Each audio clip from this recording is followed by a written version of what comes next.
Saudações, internautas letrados, vocês são decididamente a minha subespécie humana preferida e por isso quero desejar-vos um excelente ano de 2022. Seguidamente, este vai ser um daqueles vídeos da praxe, vou falar-vos do meu Greatest Hits literário de 2021, ou seja, dos principais cometas de papel que passaram pelo meu firmamento visual o ano passado. Em primeiro lugar, O Senhor das Pocilgas, do escritor americano Tristan Egolf, Lord of the Barnyard, no original em inglês. Tristan Egolf é o escritor com a biografia mais rock and roll de toda a história da literatura universal. Um jovem que sistematicamente remetia manuscritos para as editoras, que era sistematicamente rejeitado. Um dia decide pegar na sua banda de punk rock, faz uma viagem para a França, num concerto improvisado, trava conhecimento com a filha de um escritor francês, do escritor Patrick Modiano. Ele entrega-lhe então os manuscritos à jovem, a jovem remete aquilo ao pai, que por sua vez remete para a principal editora em França, a Gallimard. E assim começa a história literária de Tristan Egolf, curiosamente num país que não era o seu. O livro fala da história acidentada, adversa, marcada por vicissitudes infindas de John Kaltenbrunner. Kaltenbrunner, arrisco dizer, é a personagem mais tesa que vocês alguma vez podem encontrar num livro. A história de vida dele é passada no Corn Belt americano, uma terra que, como o livro a certa altura diz, toda a gente tem uma shotgun na pick-up, atrás da bandeira da Confederação e come batatas fritas com refrigerante ao pequeno almoço. Então imaginem um tipo, Kaltenbrunner, com a pior má sorte concebível e imaginária. Um tipo a quem tudo de adverso lhe pode acontecer. Mas um tipo que ao mesmo tempo nunca transige, nunca é demovido e que revida sempre por força da sua integridade. A vida de Kaltenbrunner é passada entre a fauna exótica de chicanos, teutões, trolls, ratos de fábrica, escória branca e labregos. É um livro sobre o poder de uma força de vontade olímpica, industriosa, uma personalidade que de facto tinha tudo para vingar, mas que vive amarrado a uma sociedade medíocre onde é impossível vingar. Mostra muito bem a luta de um indivíduo contra a sociedade e mostra muito bem o que é que acontece quando a sociedade não tem razão.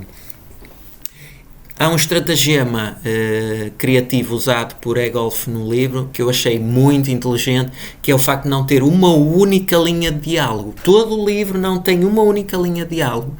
E mostra que Kaltenbrunner não tem estados de alma, nós nunca o vemos em confissões pesarosas, nós só vemos sim aquela sua vontade sempre a ditar as suas decisões. A força de vontade dele é a força motriz da intriga do livro.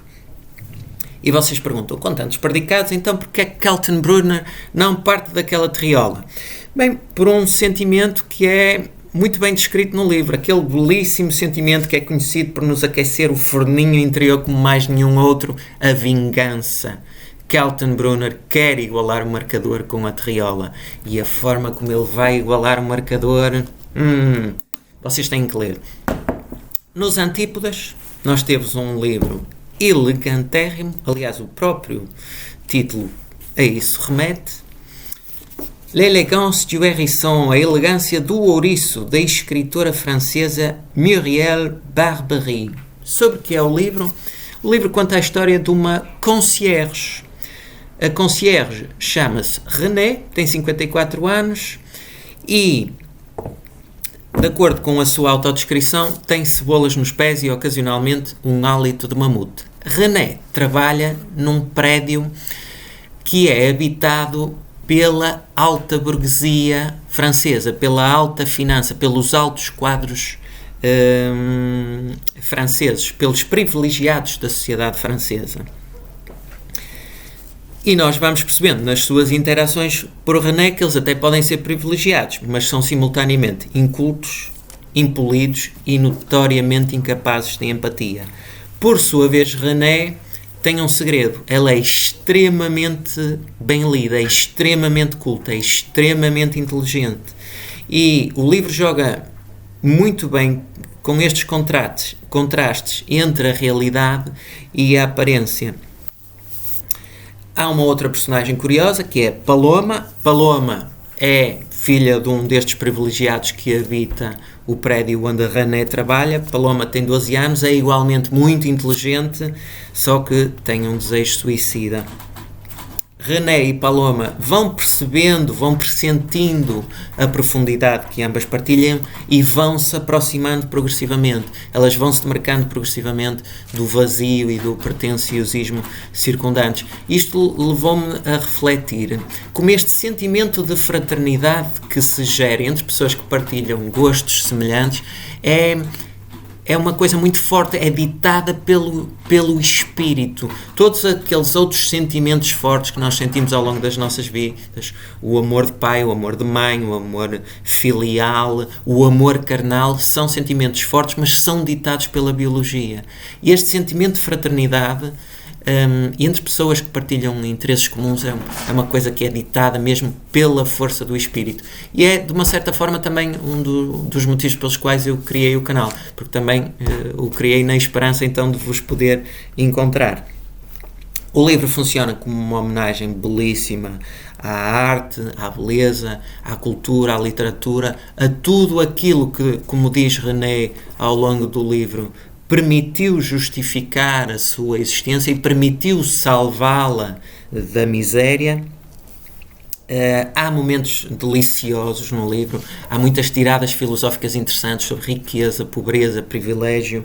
Há, por exemplo, aqui um episódio muito engraçado, é deixado por uma senhora endinheirada do prédio onde trabalha René, é deixado um recado escrito, mas tem um erro ortográfico, tem uma incorreta colocação de uma vírgula, e essa incorreta colocação deixa René à beira da apoplexia. Vejam o que ela diz acerca desse episódio na página 116. Os favores do destino comportam um preço. Para quem beneficia das indulgências da vida, a obrigação de rigor na consideração de beleza não é negociável. Os eleitos da sociedade, aqueles a quem o destino isentou das servidões que afligem o homem pobre, têm assim essa dupla missão de adorar e de respeitar o esplendor da língua.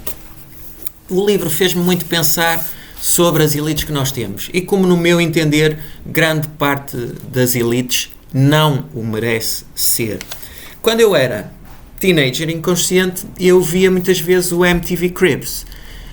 As casas pareciam fotocopiadas. Toda a gente tinha o Bentley e o Lamborghini na garagem, toda a gente tinha a cama king size e queen size, toda a gente tinha o varão na casa de banho, toda a gente tinha a piscina olímpica, toda a gente tinha o cinema privativo, toda a gente tinha o póster do Scarface, mas nunca foi visto um livro em nenhum episódio do MTV Cribs. Eu desafio-vos a encontrar um episódio do MTV Cribs em que tenham visto um livro. Nunca! Como é que nós tínhamos aquelas elites obscenamente ricas e imerecidamente influentes, tão comprazidas na sua autossuficiência, tão convencidas da sua superioridade, que acharam que nunca tinham nada de interessante a colher da abertura de um livro. E eu, de facto, fico cada vez mais convencido que nós na sociedade, sofremos por não termos uma vanguarda esclarecida. Nós temos os muito ricos e muito poderosos. Temos aquela chusma de egocêntricos monomaníacos, cada vez mais isolados, mais distantes, mais epicuristas, mais enamorados pela inveja que conseguem suscitar junto de mais, incapazes até de assinar um cheque para ajudar a acabar com a fome no mundo. Depois, pelo outro lado, temos todos os outros, aqueles que estão demasiado ocupados a fazer chegar comida ao seu prato e que se calhar até são os mais aptos na luta pela evolução, mas conseguem ser sempre manipulados e ludibriados. É o mundo que temos.